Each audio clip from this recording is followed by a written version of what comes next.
Hello, educators. Welcome to CLIU's Social and Emotional Learning Series that our professional learning team has been launching throughout the month of March. My name is Kelly Tremba, and I am very excited to be back to share yet another short learning session with all of you. This slide deck is available to you on our YouTube page, so all of the examples and links to resources that I reference are available for you to use as you wish in your own classroom. Hopefully you have been able to engage in the sessions prior to this session and have been steadily building a foundational knowledge base in social and emotional learning. Today, we will be exploring how educators can easily integrate social and emotional learning opportunities into their academic content, specifically cultivating a collaborative culture. Teachers of all grade levels are welcome. As the experts of your particular grade level, I invite you to think about what these strategies would look like in your grade level and in your own learning space. I always start any session with a community building activity that allows me to connect with my participants. But today's session is all about collaboration and community building. So I'm going to start with a brief review before I start modeling some SEL strategies that I think you all will really like. So what is social and emotional learning? And just to review, social and emotional learning requires a strategic, systematic approach that involves everyone from the top of the district to the bottom of the district, left to right, parents, students, administrators, support staff, teachers, administrators. Successful SEL cannot be a standalone program or an add-on. It is central to how schools, communities, and families value and support the social, emotional, and academic development of their children. This whole slide presentation and this whole session today is based on research shared by CASEL. CASEL stands for the Collaborative for Academic, Social, and Emotional Learning. This organization is dedicated to equipping educators with knowledge and resources to advance SEL in equitable learning environments so all students can thrive. Their mission is to help make evidence-based SEL an integral part of education from preschool through high school. Their hope is that they will unite with schools to educate the whole child, equipping students for success in life and in school. Now, we have a challenge in front of us. The question lingers: will the pandemic education have a lasting and profound impact on young people's academic, social, emotional, and life outcomes? And with this challenge, there is a sense of urgency around our reaction and how we will team together and unite to combat this possibility. School leaders will need to bring together administrators, teachers, school staff, families, youth, and community partners to co-create supportive learning environments where all students and adults can enhance their social and emotional competencies, feel a sense of belonging, heal, and thrive.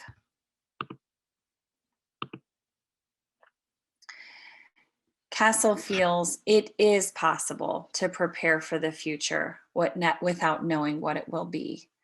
The primary way to prepare for the unknown is to attend to the quality of our relationships, to how well we know and trust each other.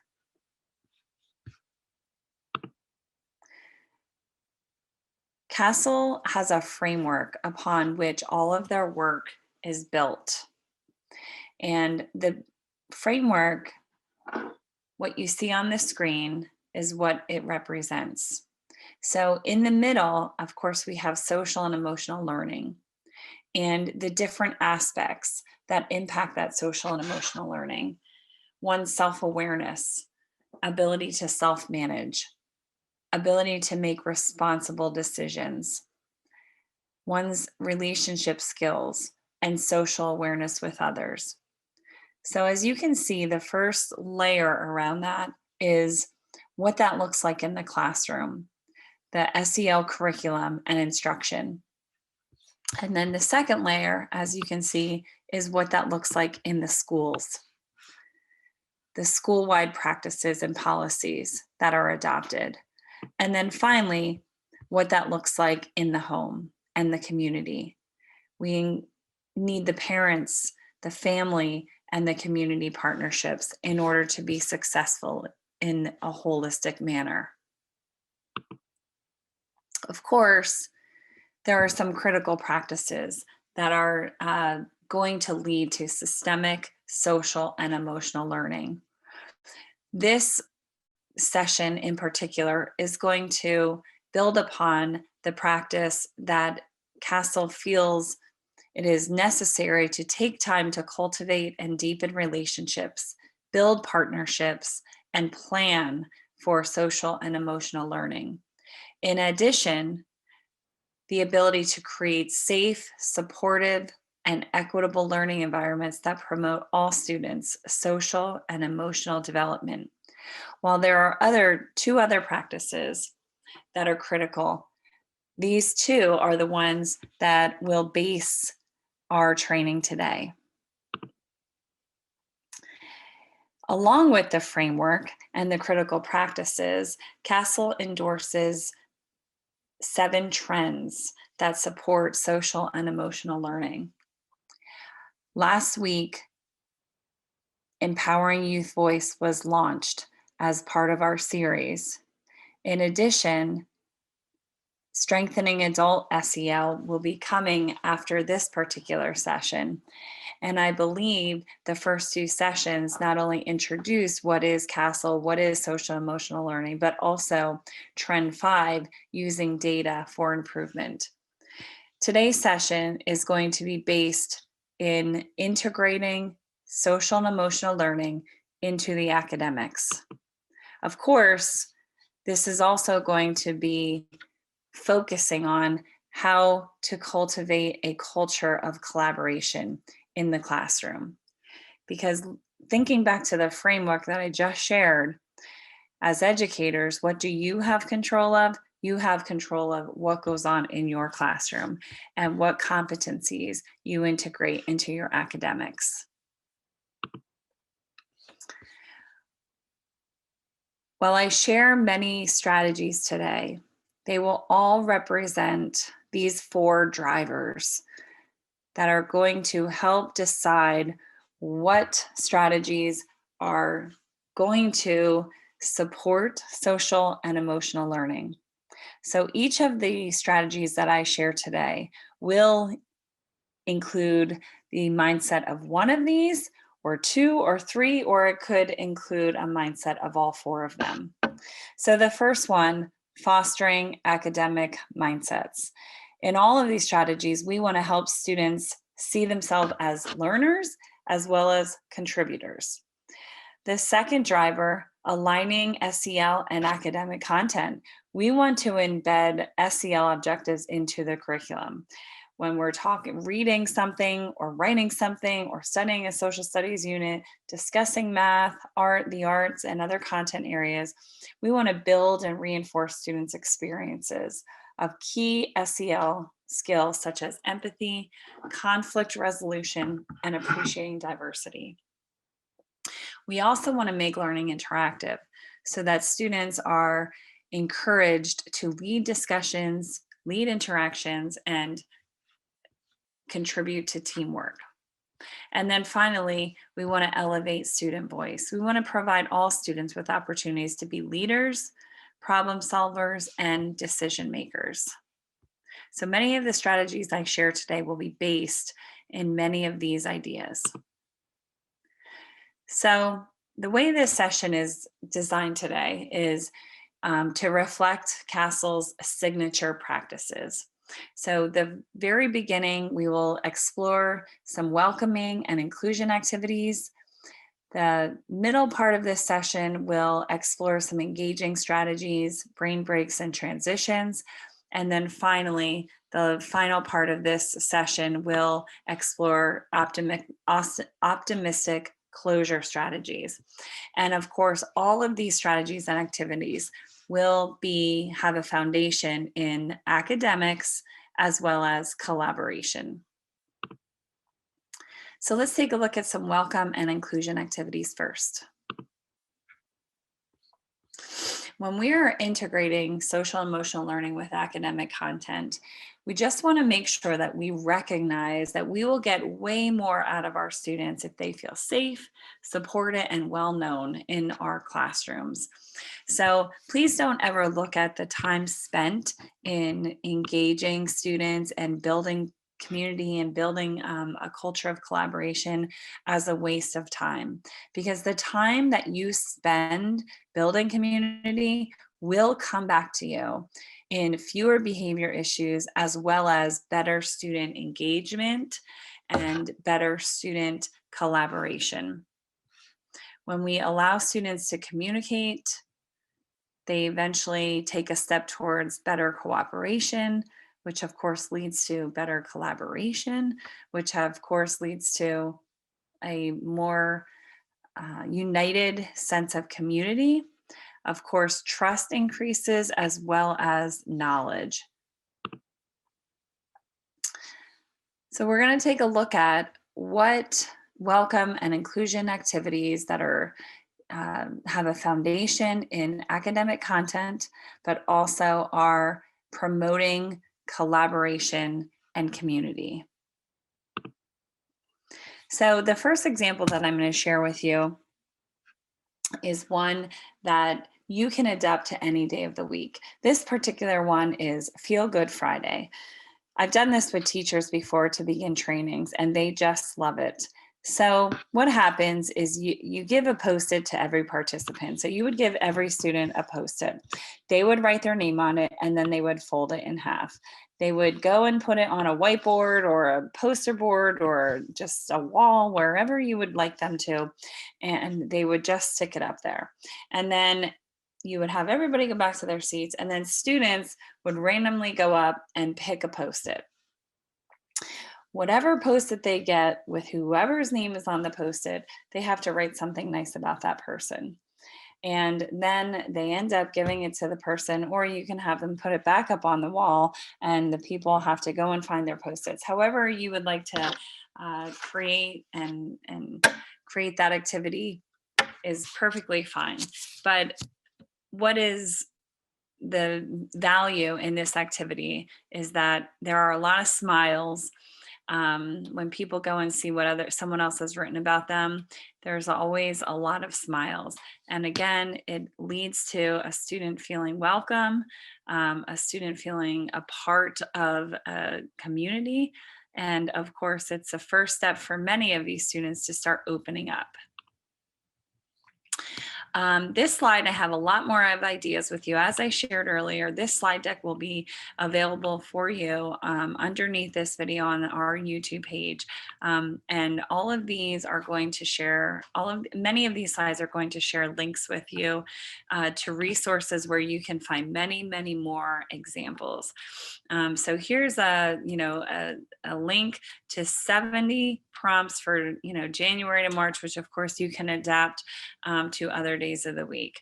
I think the January to March is just because you can see that there's some snowmen, there's evergreen trees and some decorations. But you could certainly use these for any day of the year without the cute little graphics that you see on the screen. But you could adapt any of these days. So for example, the first one there says, missed you Monday. What did you all do over the weekend? So it's just an opportunity for students to share a little bit about themselves. Activate and get these students ready for learning. You can also apply it to content. So for example, this first one, Mix It Up Monday. Draw a connection between two learnings from last week. Tell me something Tuesday. What do you know about a concept like osmosis. Would you rather Wednesday? And you can give them a choice. I have here two art forms, Van Gogh or Rembrandt. Thirsty Thursday, what are you thirsty to learn more about? And 5 Fact Friday, provide 5 facts about World War II. So again, this is something to just activate learning, get students ready to learn, make them feel welcome, settle in, and they can of course share and collaborate these with another. On this particular slide, I have two videos as resources. You can feel free to come back and watch these videos after this session is over. There's an elementary example and an upper elementary or early middle school example. And these are just representing the power of the morning meeting. When we start our days or our classes with a morning meeting, it really allows students to see themselves as learners and also see themselves as contributors and valued members of the community. It also increases attendance, self-esteem, a sense of belonging. It enhances students' social skills, collaboration skills, communication skills. It gets them ready for learning, and it also encourages not only independent goal setting, but group goal setting, as they are a community of learners within these morning meetings. Sorry about that. I know when teachers hear morning meetings, they very typically think elementary. However, morning meetings or a meeting of sorts at the secondary level is just as valuable and can be just as impactful as the morning meeting at the elementary level. Any kind of class meeting or conference or whatever you want to call it, it's going to help secondary students see themselves as learners and contributors as well. And you don't necessarily have to sacrifice valuable learning time. Keep in mind, this could be the most powerful part of the day for some of your students, the only time in the day that they connect with others. When I was a high school teacher, we always had bell ringers. Use this bell ringer not only to review content, but give students an opportunity to use the names of other students. Encourage them to greet one another by looking each other in the eyes, perhaps shaking hands post COVID, post the pandemic. Promote conversations, initiate class rituals, ask questions of one another. Provide an opportunity to open the door to questions for not only you to ask questions, but for students to ask questions as well. And of course, you can facilitate some kind of team building activity as well. On this particular slide, there is a link to a page from We Are Teachers, 12 fun ways to build SEL skills during advisory or homeroom. And many of these can be adapted for not only the elementary, but also the secondary classroom. So again, when this session is over, I would encourage you to take a look at many of the resources that I have linked within. During this time, the hope is that you're going to start the day with a check-in, build community, cultivate friendships, and encourage expression within the students. So when you think about some of the activities that I just shared, some of the strategies for welcome and inclusion, we can look over here at the CASEL framework, and we can think that in many of these items were just targeted: self-management, self-awareness. Of course, students have to be aware of their own social awareness, their relationship skills, and of course, responsible decision-making, because they need to decide what they're going to share and what they're not going to share. So it really does encompass all of those pieces of the pie.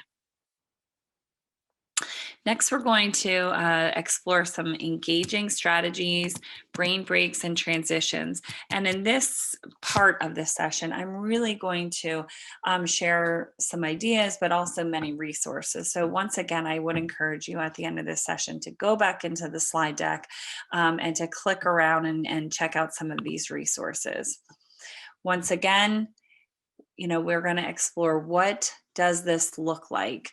What does SEL look like as we integrate it into the academic content? And of course, we're going to be exploring some engagement strategies, brain breaks, and transitions. So one thing I just want to remind you all of is the importance of building a social and emotional vocabulary with your students. You can see this is an example of actually a third grade teacher and some of the words that she promoted in her classroom that represent the social and emotional vocabulary. You can see some of those words are very SEL specific. For example, social awareness, empathy, interdependent, but many of them are just academic vocabulary words like habit and social and responsible. So, just starting to use these words to perhaps describe behaviors that you're seeing or the culture that you're trying to create in your classroom.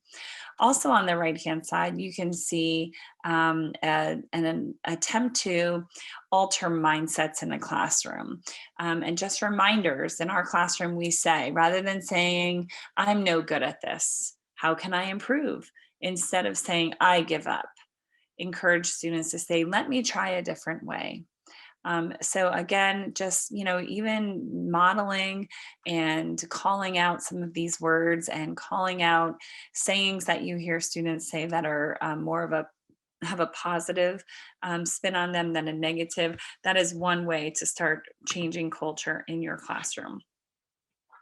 So tons of engaging strategies that endorse and that embrace and support social and emotional learning, but I'm just going to share a few with you. The first one I'm going to share is just the encouragement of content-based in having students to have content-based discussions. So often, we think that we are hesitant to have students talk because it could get really noisy and then we could lose control. But I would encourage you, whenever you can, to give students something to talk about that is intriguing or interesting, or give them a picture or a confusing image to try to figure out and discuss with one another. On this page, I just have a little piece of research on dialogue and discussion boards and how elaborating on discussion questions allows students the opportunity to engage in their responses, and they are able to elaborate on their ideas, share their problems, and they can think it through out loud. And of course, when we get students talking, we know that they are, of course, we hope that they are having content-based discussions, but their retention and their learning is increasing. On here as well, there is a would you rather cards. So these would you rather cards reflect a science discipline, but asking students questions like, would you rather live in the desert or the tundra? And of course, when they are answering these questions with one another, they are going to be having content-based discussions. Would you rather spend the day or night in the desert? And of course, in order to answer those questions, they would need to be pretty well versed in the content. This one right here, the teacher toolkit, this is a really great site. And the link is broken. I will make sure that that gets fixed. But the teacher toolkit, it allows teachers, it offers teachers a whole lot of ideas that gets students talking. So here we go. I decided to go to it anyway. When you get to this website and you click on tools, you'll see here that there are many instructional and engagement strategies. And you can see here that there's categories for classroom management, opening activities, checks for understanding, partner practice, group practice, independent practice, a lot of engagement strategies. You can see as I scroll down here on the right-hand side, there are a ton of them. So again, just wanted to give you a whole lot of ideas that you can investigate on your own. Just as a reminder, when this is just a graphic of the learning pyramid, when we get students participating and talking, and we get them discussing and simulating the real thing, doing the real thing, we are maximizing their learning. We are maximizing their retention. They retain in here 70 to 90% of what they learn when they are actively involved in the discussion and the learning.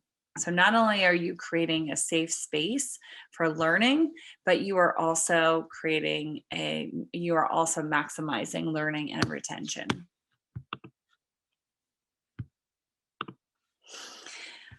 So I would also encourage you to maximize your opportunities for students to collaborate. Here is a short video from the teacher toolkit on having an elbow partner and allowing students the opportunity to turn and talk with one another. They're able to the teacher provides for them a topic and asks them to turn to their neighbor and talk about it. Centers or stations also offers opportunities for students to collaborate. And if you are interested in any kind of resources on centers or stations or professional development, RIU does offer professional development sessions on centers and stations.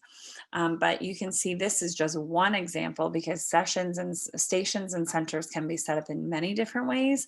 But this is just one setup where there's one station where the student is engaged, or I'm sorry, multiple students are engaged in goal setting activity to articulate personal, academic, and behavior goals for the week. That doesn't have to be the topic that they're investigating there, but it is, as you can see, there are students working together. This here in the second station is a teacher-led differentiated small group instruction. Over here, we have an offline station where they're either reading, writing, doing a spiral practice or a retrieval activity. And then over here, there is some self-paced work. So this is just one way in which centers can be set up. There are many, many others. I would encourage you also to offer opportunities for problem solving.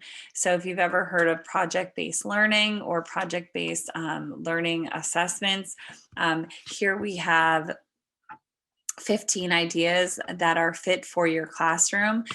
So I'm going to click on this site because I thought it was a great site. It explains what is problem-based learning, it defines it, shares with you why you should use it, and then offers some reasons why you should use project-based learning. But if we keep scrolling down, it also gives 15 project-based learning ideas for your classroom. Things like redesign the complete school, including new content areas, grading, collaboration, and community involvement. Redesign public transport in your city. Develop a brand new invention.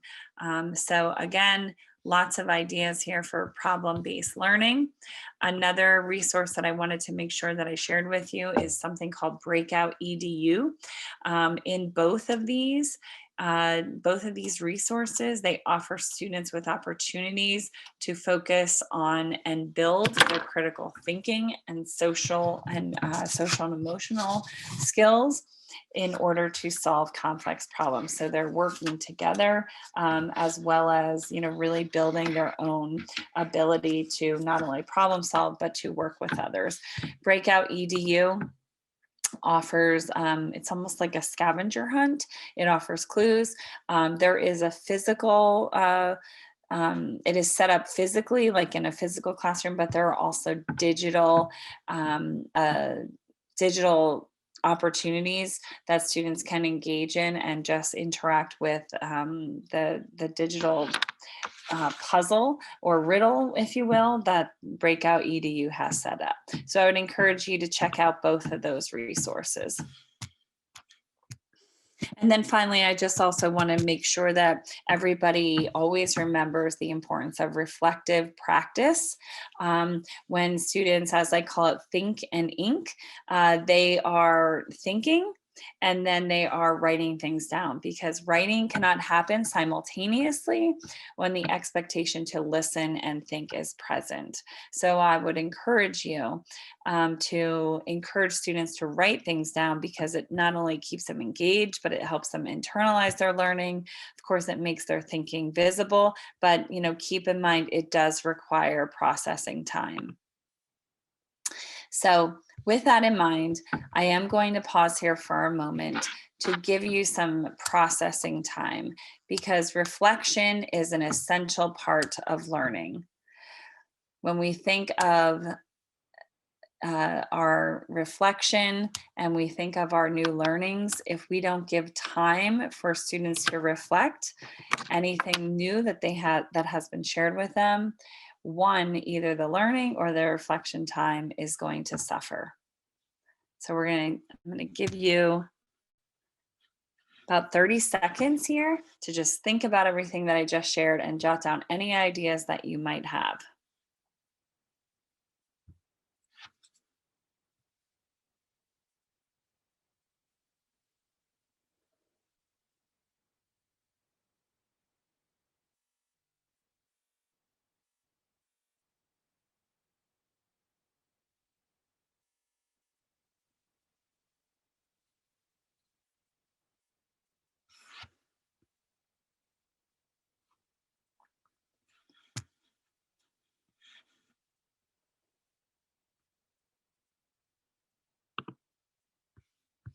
Okay.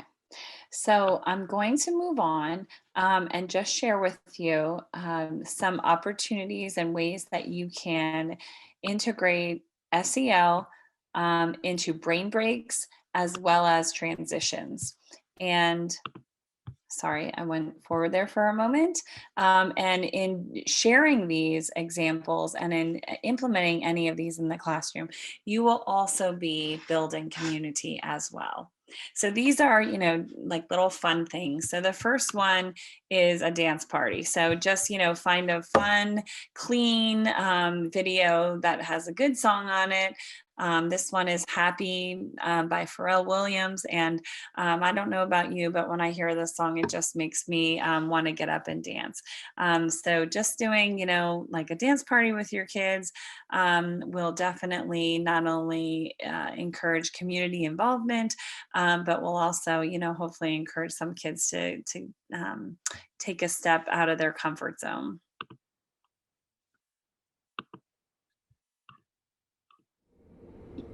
Of course. It might seem crazy what I'm about to say. Sunshine, she's here. There You can take a about that break. song. And I'm going to move on to another one. This is an activity that I do often at the beginning of trainings of a room full of people who don't know one another, and I count them off, and they end up congregating in groups of either 3, 4, or 5, and I just give them, in this case, I give them a few minutes to introduce themselves and to determine and record 5 or 4 commonalities, and then each of the groups share out. So in doing this, many times students will find out something about other students that they didn't know. So often students notice differences among one another, but this is an opportunity that allows them to find commonalities that they have as well. This is another one. This is using something like Jamboard. I have used this in trainings as well that are digital. However, I've also used this in person. And it's just taking, four corners of your room, for example, or it could be four quarters of a whiteboard. It could be four corners like this on a Jamboard, and just asking students questions like, how are you feeling today? In this case, I put myself here feeling talkative. I'm going to jump to this Jamboard really quickly because I want to show you a couple of other ways that you can use it, not only to kind of take a pulse on how students are feeling. Maybe you're getting ready for group work. You want to know who's feeling, not feeling so talkative today and they just are in need of quiet. Perhaps you have some students who are unprepared and you know that you're going to have to put them together because you're going to have to work with them as they work in a group. Another way that you can use four corners is to have students rate their level of understanding. You might have, each of these pictures hanging throughout the room.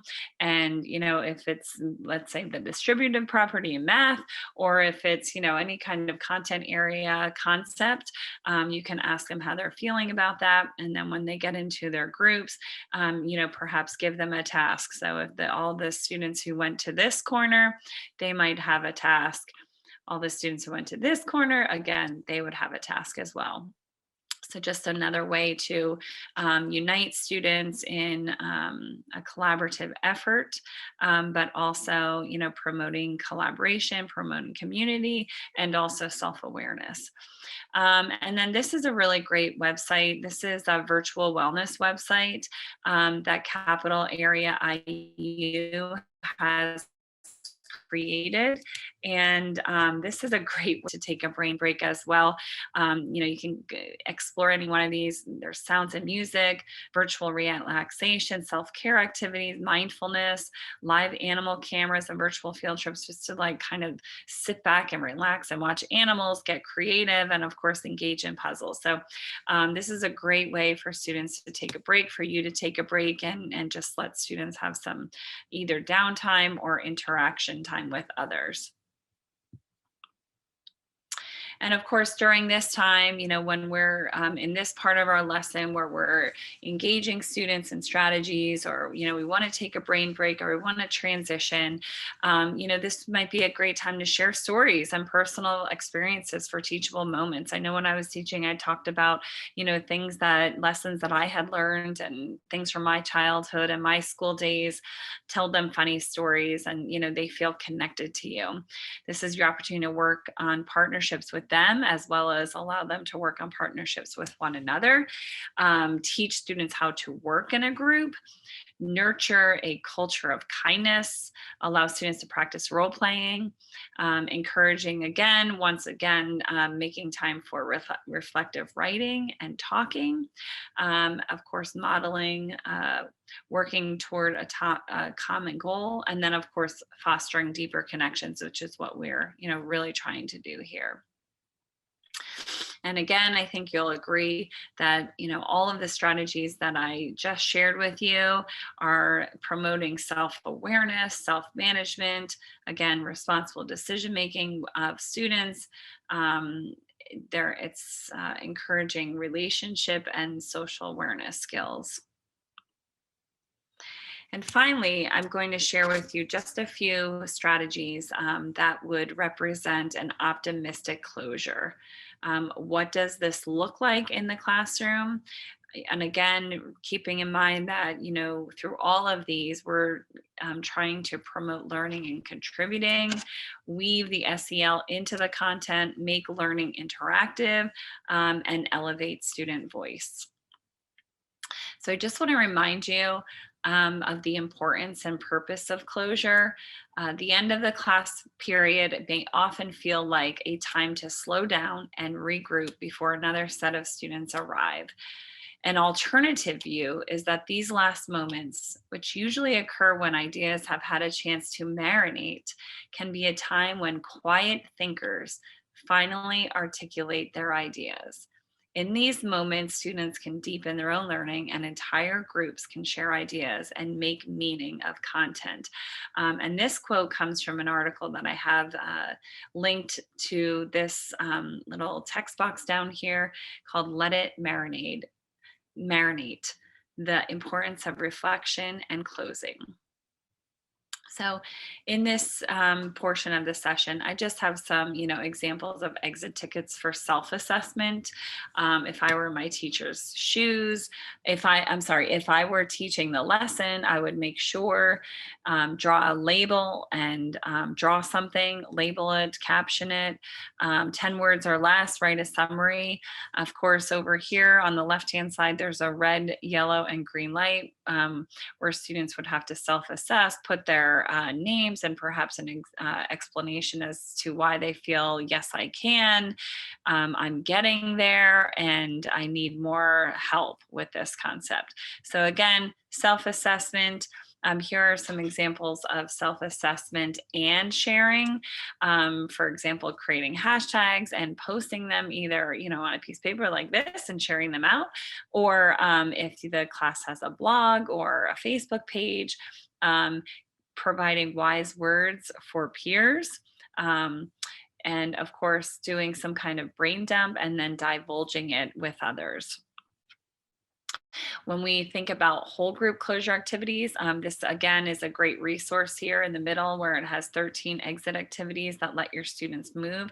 I really like this resource, so I've linked it on the page. From this resource are two examples.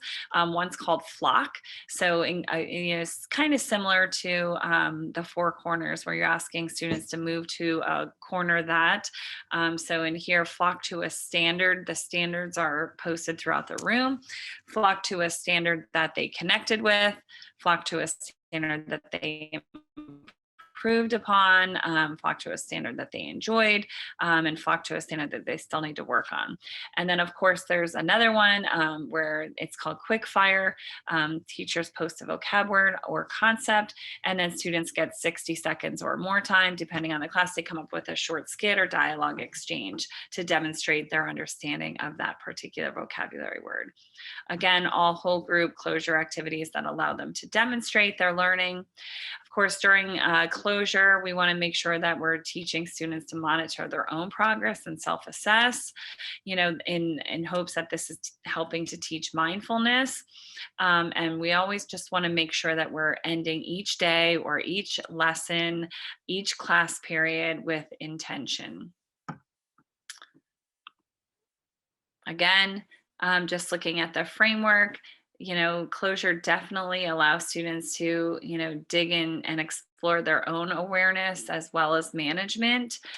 Sometimes it allows, in some of the examples I shared with you, allows them to socially interact. So they need to be socially aware and of course demonstrate their relationship skills and problems and responsible decision making. So we're just about over here, and I just want to give you a moment, if you wouldn't mind just pausing the video so that you can email yourself. I'd really like to, model a closure technique, but I'd also like you to, if you wouldn't mind engaging in this, so that after you end this video and end your time with me today, that you're not forgetting everything that we explored. So I would like you to email yourself 3 new instructional strategies that you liked that I shared with you today, 2 new ideas that you will adopt, and 1 impactful SEL takeaway. So I'm going to encourage you to pause the video so that you can compile that email or compose that email and send that to yourself. When you're done, you can unpause the video and we will close our session for today. So I hope you'll continue to follow us for our free PD sessions. As you know, March we've had, now this is the 5th session on social and emotional learning. There is 1 session yet that will launch, and that is more of a start with you. So taking care of yourself, because if you can't take care of yourself first, then you're not going to be able to take care of others. Um, in January, we had themes on differentiation. February was literacy, and coming soon in April, we will be sharing some scaffolding sessions with all of you. Once again, there is Act 48 credit available after you watch a session. Fill out an exit ticket and you will be awarded one Act 48 hour for each session that you attend. I'm going to invite you to come back and visit the slide deck after you end up watching this. I love this video, and I just want to take the opportunity to wish you all well, and just acknowledge the good job that you all have been doing. And I would actually up the ante there and say incredible job. So just in case you haven't been told in a while, I just wanted to really take this moment to acknowledge and recognize all that you do and continue to do. I think you'd all really enjoy this video. So I hope you'll, give yourself a little social emotional learning love and come back and watch the video. Just as a reminder, I am here for you. My email is on the screen, trembak@cliu.org. My name is Kelly Tremba, and I just want to leave you with the final thought that you are all not only very important, but you are essential in the not only the academic learning for all of our students, but also the social and emotional learning that you continue to embrace every day as you connect with these students. Thank you for all you do.